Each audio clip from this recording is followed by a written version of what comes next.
പാഠശാലയിലേക്ക് ഏവർക്കും സ്വാഗതം. നമ്മൾ വ്യഞ്ജനങ്ങൾ കഴിഞ്ഞാൽ അല്ലെങ്കിൽ കൺസെൻറ്റ് നമ്മൾ എഴുതി കഴിഞ്ഞു. ഒന്നുകൂടെ നമുക്ക് ഓർമ്മിക്കുക. അത് എങ്ങനെ തെറ്റാതെ എഴുതണമെന്ന ട്രിക്ക് ഞാൻ പറഞ്ഞിരുന്നു. നോക്കിക്ക്. ആദ്യം ക ച ട ത പ. ക ച ട ത പ. കവർഗം, ചവർഗം, ടവർഗം, തവർഗം, പവർഗം 5 വർഗ്ഗങ്ങളാണ് ഉള്ളത്. അതിൻ്റെ അവസാനത്തെ അക്ഷരം ങ ന ന മ. ഇത്രയും അക്ഷരങ്ങൾ ഓർത്തിരുന്നാൽ തെറ്റില്ലാതെ ഈ വ്യഞ്ജനങ്ങൾ മിക്കവാറും നമുക്ക് എഴുതാം. ഈ 3 അക്ഷരം നമുക്ക് ശരിക്കും ഓർമ്മിച്ചാൽ മതി. ക ഇഖ ഗ ഇഖ ന. ഇനി ച ഇച്ഛ ജ ഇജ ഞ. ച ഇച്ഛ ജ ഇജ ഞ. ട ഠ ഡ ഇഢ ന. ത ഇത്ഥ ദ ഇഢ ന.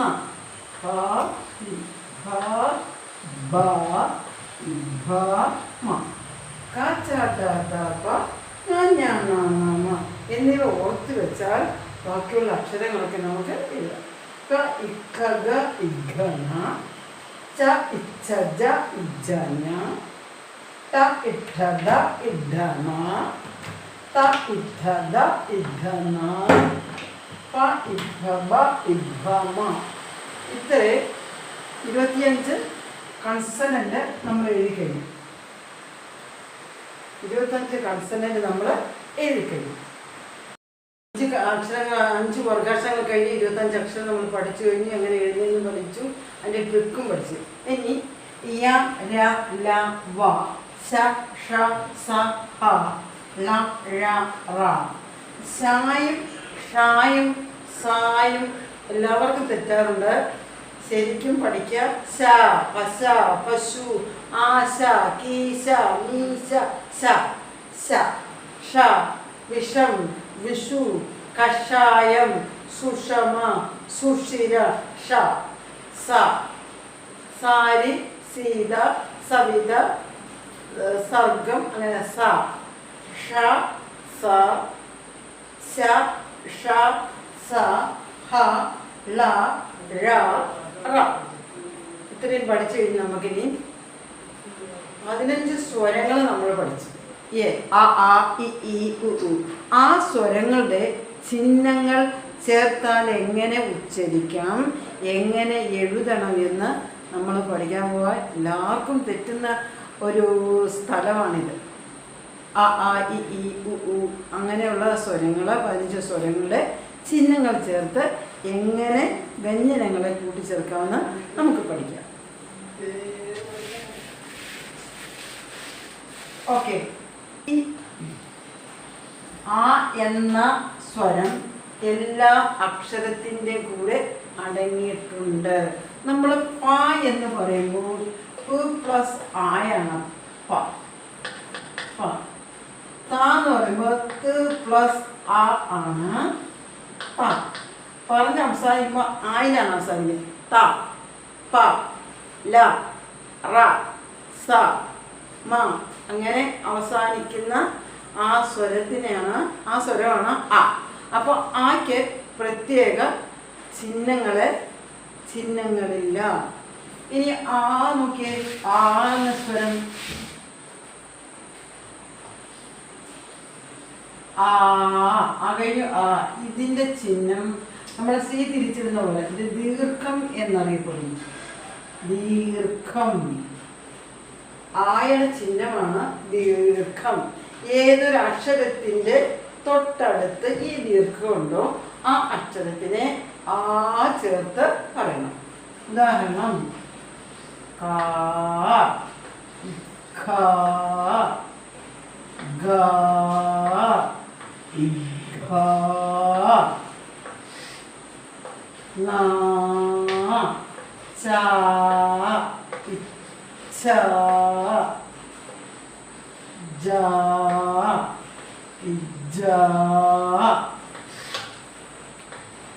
ஞ ട ഇട്ട ഡ ഇഡ ന. അപ്പൊ ഏതൊരു അക്ഷരത്തിന്റെ തൊട്ടടുത്ത് ഈ ദീർഘമുണ്ടോ ആ അക്ഷരത്തിനെ നീട്ടി പറയണം. ആ ക ഖ ഗ ഘ ങ ച ഛ ജ ജ ഞ ട ഠ ഡ ധ ന. ഇതുപോലെ എല്ലാ അക്ഷരത്തിൻ്റെ കൂടെ ഇത് നീട്ടി പറഞ്ഞാൽ ആ എന്ന സ്വരം അവിടെ ഉണ്ടായിരിക്കും. അപ്പൊ ഈ ആ ചേർത്ത നമുക്ക് കുറെ വാക്കുകൾ എഴുതാം. ആ ചേർത്ത വാക്കുകൾ കാട് മാല ഉണ്ടല്ലോ. കാട് മാല പാല പാര വാര വാരം താരം പാവ പാറ വാനം സാരി ഉണ്ടല്ലോ. മാല മാല പാല പാല പാല ഒരു വൃക്ഷമാണ്. മാല എല്ലാവർക്കും അറിയാം. പാല ഒരു വൃക്ഷമാണ്. പിന്നെ ഒരു സ്ഥലത്തിൻ്റെ പേരാണ് പാല. കോട്ടയം ജില്ലയിലെ പാല. പാര തേങ്ങ പൊതിക്കുന്ന അല്ലെങ്കിൽ നാളികേരം പൊതിക്കുന്ന സാധനത്തിനെയാണ് പാര എന്ന് പറയുന്നത്. വാര വാര എന്ന് വെച്ചാൽ ഒരു അടി നമ്മൾ മഞ്ഞളും മറ്റുള്ള കൃഷി സാധനങ്ങളൊക്കെ നടാൻ വാരം കൂട്ടത്തില്ലോ. അതിന് കുറച്ച് അകലത്തൊരു കുണ്ട് പിന്നെ ഒരു കുന്ന് പോലെ അതിനെയാണ് വാര എന്ന് പറയുന്നത്. വാരം ആഴ്ചയാണ്. വാരം ആഴ്ച. താരം നക്ഷത്രം. പാവ ഡോ. പാറ പാവ പാറ പാറയല്ലേ റോക്സ്. വാനം മാനം തന്നെ. സാരി എല്ലാവർക്കും അറിയാമല്ലോ. നീളമുള്ള 5-5 മീറ്റർ നീളമുള്ള ഒരു തുണിയാണ് സാരി എന്ന് പറയുന്നത്. സാധാരണ സ്ത്രീകളാണ് ഉപയോഗിക്കുന്നത്. എല്ലാവർക്കും അറിയാം സാരി. നോക്കി കാട് മാല പാല പാര വാര വാരം താരം പാവ പാറ വാനം സ്ഥലം. അപ്പൊ ആ ചേർത്ത ചിഹ്നം എങ്ങനെ എഴുതണമെന്നും എങ്ങനെ ഉച്ചരിക്കണമെന്നും മനസ്സിലായി കാണുമെന്ന് വിചാരിക്കും. ഇനി ഈ നോക്കാം. ഈയുടെ ചിഹ്നം എങ്ങനെയാ? ഈയുടെ ചിഹ്നം വെറും ഒരു വള്ളി ഇങ്ങനെ കുട പിടിക്കുന്നത്. അക്ഷരത്തിന് കുട പിടിക്കുന്ന പോലെ അക്ഷരത്തിന് മേലിൽ കൂടെ ഇങ്ങനെ ഇത് വള്ളി കെട്ടുള്ളില്ലാത്ത വെറും വള്ളി. അതിനെ ഈ ചേർത്ത് പറയണം. താഴെ കൂടെ കീ ഇക്കി ഗീ ഘി നീ ചി ഛി ജി ജി നീ. ഇവിടെ ചിഹ്നമല്ലല്ലോ, വെറും വള്ളി മാത്രമേ ഉള്ളൂ. ഈ വള്ളി എവിടെയുണ്ടോ ആ അക്ഷരത്തിനെ ഈ ചേർത്ത് പറയും. കി ഖി ഗി ഘി നീ ചി ഛി ജി ജി നീ ടി. ഈ സ്വരം ചേർന്ന വാക്കുകൾ നമുക്ക് എഴുതാം.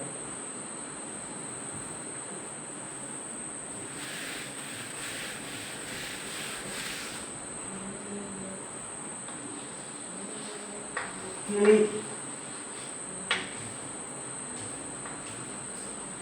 കിളി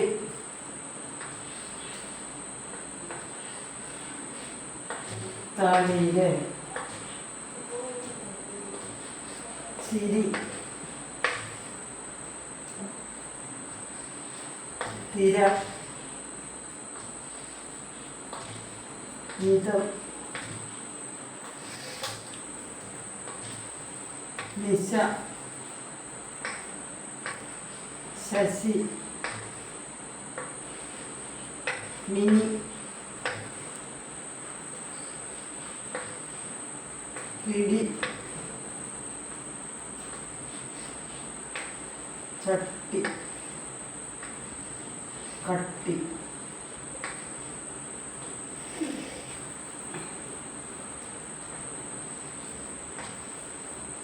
തിരി,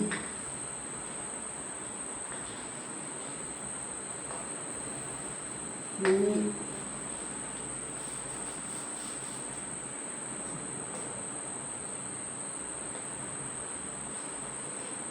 ദിനം. ഇതിന് പോകുന്നു. ഓക്കെ. കിളി, കിളി, തളി, ഇര്, തളിര്, ചിരി, ചിരി, തിര, തിര, മിതം, മിതം, നിശ, നിശ, ശശി, ശശി, മിനി, മിനി, പിടി, പിടി, ചട്ടി, ചട്ടി, കട്ടി, കട്ടി, തിരി, തിരി, ദിനം, ദിനം. പറയാലോ. കിളി, തളിരെന്ന് വെച്ചാൽ ഏറ്റവും മുകളിലുള്ള ഒരു ചെടിയുടെ ഏറ്റവും മുകളിലുള്ള മൃദുവായ ഇലയാണ് തളിരില എന്ന് പറയുന്നത്. തളിര്. ചിരി എല്ലാവർക്കും അറിയാലോ. തിര, കടലിൻ്റെ തിര. മിതം, സൂക്ഷിച്ച് കുറച്ച് ഉപയോഗിക്കുന്നതാണ്. മിതമായിട്ട് ഉപയോഗിക്കുക. മിതം. നിശ, രാത്രി. ശശി, ചന്ദ്രൻ. മിനി, ചെറുത്. പിടി, ഇങ്ങനെ പിടിക്കുക. പിടി, ഒരു പിടി. ചട്ടി അറിയാമല്ലോ. കറിയൊക്കെ വെക്കുന്ന ചട്ടി. കട്ടി എന്ന് വെച്ചാൽ ഏറ്റവും കനമുള്ള സാധനം. തിരി, തിരി എന്ന് വെച്ചാൽ നമുക്ക് എണ്ണയൊക്കെ പിന്നെ പണ്ടൊക്കെ മണ്ണെണ്ണ വിളക്കോ അല്ലെങ്കിൽ നിലവിളക്കോ ആണെങ്കിൽ ആ വിളക്കിനകത്ത് തുണി ശീല ഇങ്ങനെ തിരി ഇങ്ങനെ തെറുത്തിടുന്നതിനെയാണ് തിരി എന്ന് പറയുന്നത്. ദിനം, ഡേ അല്ലെങ്കിൽ ദിവസം. അർത്ഥം അറിയാത്തതൊന്നുമില്ലല്ലോ. കിളി, തളിര്, ചിരി, തിര, മിതം, നിശ, ശശി, മിനി, പിടി, ചട്ടി, കട്ടി, തിരി, ദിനം. ഇനി ഈ അടച്ചിഹ്നം നമുക്കൊന്ന് നോക്കാം.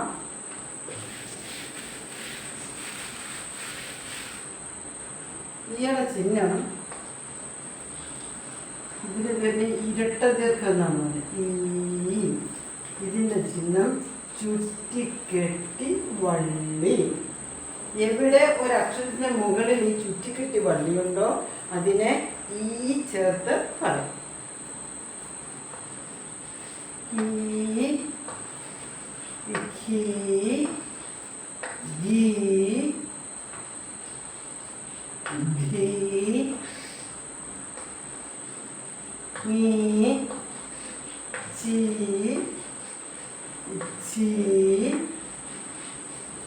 ജി, ജി, നീ, ടി, ടി, ഡി, ഡി. വളരെ ചുറ്റിക്കെട്ടി പോലെ. കീ, കീ, ഗീ, ഘീ, ങീ, ചി, ഛി, ജി, ജി, നീ, ടി, ഢി, ഡി, ഢി. അപ്പോൾ ചുറ്റിക്കെട്ടി വള്ളിയുണ്ട്. ഏതൊരു അക്ഷരത്തിൻ്റെ മുകളിൽ കൂടി ചുറ്റിക്കെട്ടി വള്ളിയുണ്ടോ അതിന് ആ അക്ഷരത്തിനെ ഈ ചേർത്ത് വായിക്കും. അല്ലെങ്കിൽ എവിടെയെങ്കിലും ഈന്ന് നീട്ടി വന്നാൽ ആ അക്ഷരത്തിൻ്റെ മുകളിൽ ചുറ്റിക്കെട്ടി ഒരു വള്ളി ഇട്ടാൽ മതി. അതിൻ്റെ വാക്കുകളും നമുക്ക് പഠിക്കാം. എങ്ങനെ ഉച്ചരിക്കുന്നു നോക്കാം. കീരി, കീരി, ഗീത, ചീര, ജീവൻ, തീരം, പീലി, ലീല, സീത, നീര, ഭീരു, ലീനം, നീല. ആണല്ലോ. കീരി കീരി.